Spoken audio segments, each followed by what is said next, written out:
Hey, what's going on, Pokegeeks? It's your boy, Pokegeek Dom. I'm back again. Another video for you guys.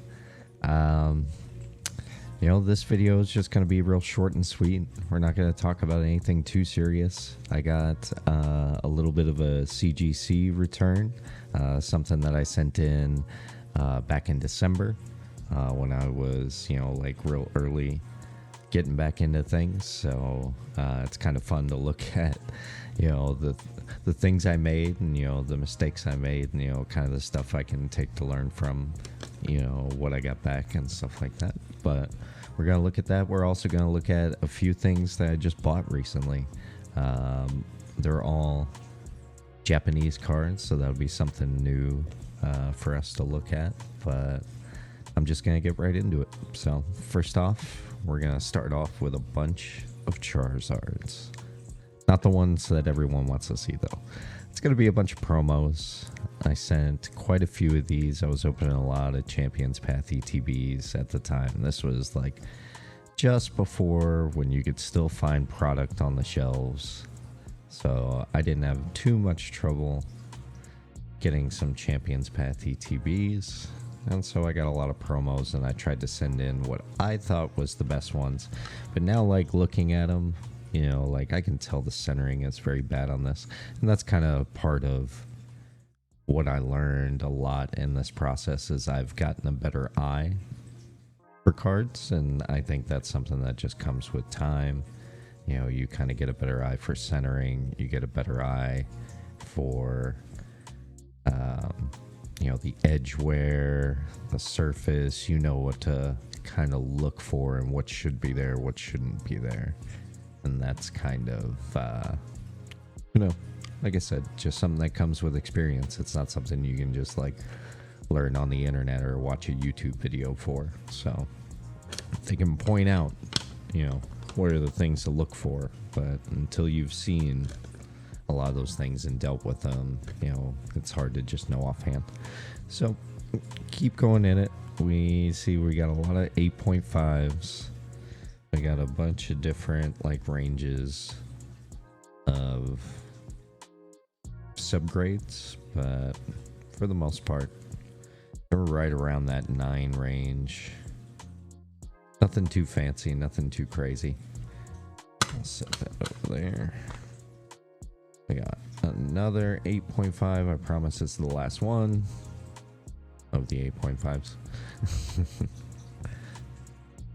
This one, pretty good.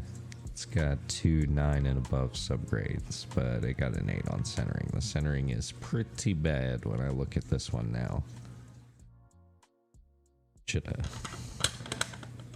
Thank God, when I sent these in, it was way before CGC even raised their prices the first time, so it was actually a very cheap submission compared to what it costs now to send cards in. This next one, I did open some Hidden Fates back when I was getting into it, and I saw this Eevee, and I knew I had to get this one graded. I thought it looked pretty good, but the centering got an 8.5. I thought it looked pretty good. I think I was pretty hopeful now that I look back at it, that this would get a slightly better grade, but an 8.5 is probably right, given how right heavy it looks and also a little bottom heavy. But you can turn around, you can definitely see it there. But everything else was good. 9.5 on surface, corners, and edges. It was a great card to send in. I thought it looked really good. I love this Hidden Fates Eevee as a baby shiny. I think it just looks great. Next one, I sent in some amazing rares. This one's a Rayquaza. I just love the look of amazing rares. I think they look amazing, but but this Rayquaza, I sent in a couple. This one got a 9. We're looking at it again, 9.5, 9.5, 9.5. Centering gets me every time. This one, it's not great, but 8.5 seems a bit harsh on this one, which seems a bit better than some of those other ones, but you can definitely tell that it's right heavy. Set that one over there. Next one. Now we're getting into some good scores. We got the Pikachu VMAX from Vivid Voltage. Not the secret rare one, but the regular ultra rare one. We got straight 9.5s on this Pikachu. He's an all-around good looking chunky boy. Only problem is he didn't get 10s. You were close, Peek. You were close, Pika. Next we got a 9.5 on this Rayquaza, looking much better. This one got a 9 on centering, everything else the same, 9.5, 9.5, 9.5. So just slightly better on the centering on this one, and that was enough to push us to a 9.5. But still, that was one thing that I noticed. I just love the way the artwork looks on this, the way it's the hollow pattern like goes into the symbols, like just everything about that I just love about these cards. And that brings us to the next one, which is another amazing rare, this time Jirachi in a 9.5, and he got straight 9.5s on his subgrades, so pretty good looking Jirachi. I just love that swirly rainbow hollow pattern around Jirachi and how it swirls out of the art box. It just... These cards are just so unique looking. The only thing that I wish Amazing Rares had going for them a little more is that they were harder to pull. I think the problem Amazing Rares have is that they were just so easy to get.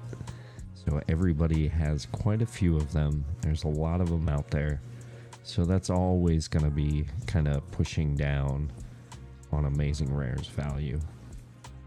This one a 9.5 of that same promo Charizard. We got 9.5s across, this time with a 9, excuse me, a 9 on centering, which is much better. Well, not much better, but a little bit better than the ones before it, and that was enough to push us to a 9.5. Now we get into a fun one. I pulled this very card myself, sent it in. I love the way this looks. I keep this card on my desk, like on a little holder, and I just love being able to look at this card anytime I want. I am a Charizard fan, unabashedly. People get very upset when you tell them that you like Charizard, because Charizard is, you know, the kind of trophy piece. Oh, we should look at the back too. Kind of the trophy piece for a lot of people, and they just think of Charizard as value. But I will always love Charizard. Charizard was my evolutionary line when I first played the games. When I first discovered the TCG, I had 3 base set booster packs that I bought. It was Charizard and 2 Gyarados. So if that tells you anything, me and Charizard have gone way back. Now, this next one, actually these next 2 I've had for a while, but just wanted to show them off again. This one's a Rainbow Zard that I pulled from the same set, Champions Path. This one also getting a 9.5, but a bit stronger, 9.5s across and a 10 on the corners. So just getting short of getting pristine on this guy, but definitely great looking. Love the way the rainbow rares look. Just an awesome card. And then this next one I've also had for a little while, but wanted to show off again. A Rainbow Rare Pikachu from Vivid Voltage. A little sad I got a 9. It was very close. I got an 8.5 on centering, which I don't really think I disagree with, honestly. Like, it's a little left heavy. It's a little top heavy. It kind of pushed it all around, but we got a 10 on corners. We got a bit of everything. We got a 10, a 9.5, a 9, and an 8.5. Like, it just went straight down the scale. But that Pikachu, He's an amazing looking fat chunky boy.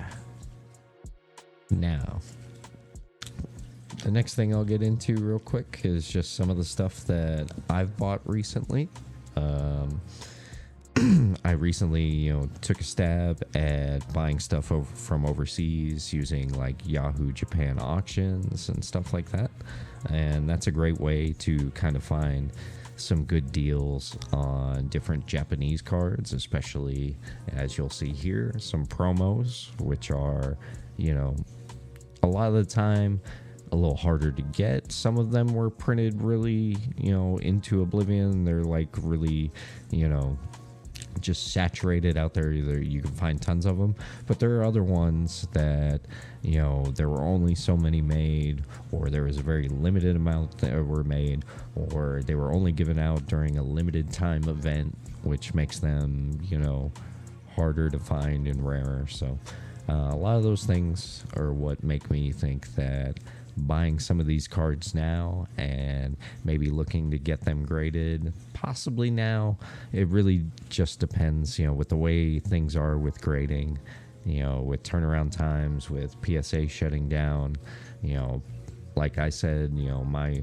personal opinion, we might see other companies shut down in the future as well, or at least shut down certain tiers. So it's not the greatest time right now, and you're not getting the most bang for your buck if you're going out and grading. So unless you think you're getting a really good return, is probably the only reason you should be grading right now. But looking at some of the things I got, let's start off with here. We'll start with these guys. First, I want to start with 2 Reds Pikachus. These are both, what was it? 270, is that right? 270 of the Sun and Moon promos. I just let me pull this card out. I love the way this hollow pattern is, how it's all throughout the card. It looks just great. I love the red background, as kind of like going with Red himself, but also how it's just like the TV show as far as the background whenever they're fighting. So I do really like that card. I think it looks really good as far as, centering might be a little left heavy, but like usual, when it comes to Japanese cards, they are way better as far as quality control goes. So a lot of the time you'll see that it's a lot more likely you're getting 9.5s, not 9.5s, 10s whenever you're sending in Japanese cards. So that also makes them a good look for buying.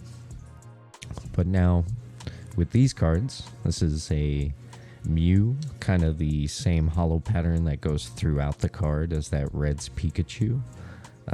It's number, I always have trouble with the purple cards, 342 of Sun and Moon promo cards. I love the way this Mew looks. It's very fanciful, just kind of like, you can almost just feel it floating, in front of you, just floating off. But one of the things I wanted to talk about, let me see if I can find which one it is. It's this one. Now, when it comes to buying online and going through different places, and I don't know if I'll be, yeah, right there. You see that little dent right there? That's unfortunate. Now, what that means is most likely I'm not sending this particular card to get graded. My plans were originally, when I bought these cards, is that I'm most likely going to get them all graded because I really like all these cards. And I think that a lot of these cards, the Reds Pikachu, the Mew here, there are a lot of other promos, especially anything that's got Pikachu on it, anything that's got really popular Pokemon that are, kind of difficult to find or not easy to acquire. Those are going to be still sought after for a long time. So I guess the best way I could put it is like I see these as being, you know, something that's gonna continue to grow organically over the long haul. And that's what you're really looking for when it comes to what you want to invest in. Things that you know over the long haul they're going to do great, and if somewhere along that long haul someone offers you a great price that you're comfortable taking, then go ahead and sell and take the money on it and take the profit, you know. But for the most part, you know that you can, you know, make those decisions. You know, it's all gambling at the end of the day, but you're making a decision, you know, what you think is most likely to be one of those things. So last but not least, we got a couple of victory medals. You got a lot of videos on YouTube these days about victory medals. I'm pretty sure Edison did a video on victory medals. There's a lot of different people who did victory medal videos, but I'm just showing off two that I got. They're both 2009. This is a Giratina second place, and it has the stamp right there for the winner of the Pokemon card game. And then this one, a gold medal, Typhlosion. Both of these were from competitive events in Japan. You had to like place in that particular tournament or event in order to get one of these cards. In this case, you had to get second place in order to get Giratina, or in Typhlosion's case, you had to win the event in order to get the gold victory medal for that particular event. So I think these victory medals, just trophy cards in general, victory medals are kind of like, they're like the Lay's, you know, Ridged or the Ruffles potato chip. You know, they're plain and they're boring because they're like the generic, you know, like trophy card out there. There are a lot of these out there, but not a ton. You know, not like just heaps and heaps of them. But these cards are just, I love the artwork with Giratina involved there. I love the artwork with Typhlosion right there. I love that they're stamped. I love that the hollow pattern is just like on the metal. Just so much about these cards I really love. And that's one of the things that, you know, I'm just so jealous sometimes of, you know, people who get to live in Japan and like experience, you know, a lot of the, you know, cards that as they intended, you know, the Pokemon company, like these are the things that they want to put out. And then we kind of here in the US and in other countries get like a filtered version of that, you know. And occasionally we do get something just for ourselves. That does happen.